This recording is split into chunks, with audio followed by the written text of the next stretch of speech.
Welcome to Penrose Learning, where we make understanding easy.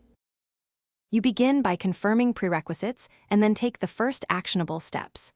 Make sure Ivms 4200 is installed and running. Sign into your account. Next, on the recorder or camera web UI, enable cloud service and register the device to the account.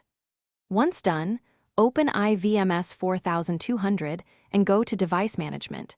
Choose Add Device and select Cloud P2p as the connection type. Enter the device Cloud ID and device credentials so you can proceed to configuration without delays. You continue with detailed configuration to make the P2p link reliable. After adding the device with its Cloud ID, verify the username and password and assign the correct channel mapping.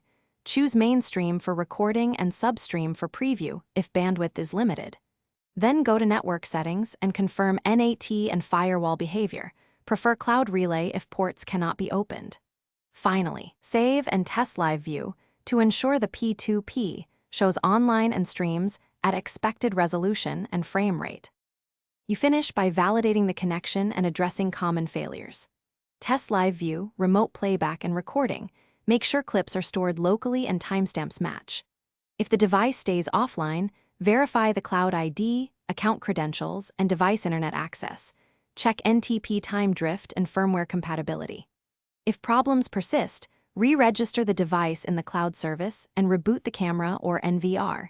This often clears token or session issues. If necessary, enable logging and capture error codes for further diagnosis. Thanks for watching. If this was helpful, leave a like and consider subscribing. See you next time.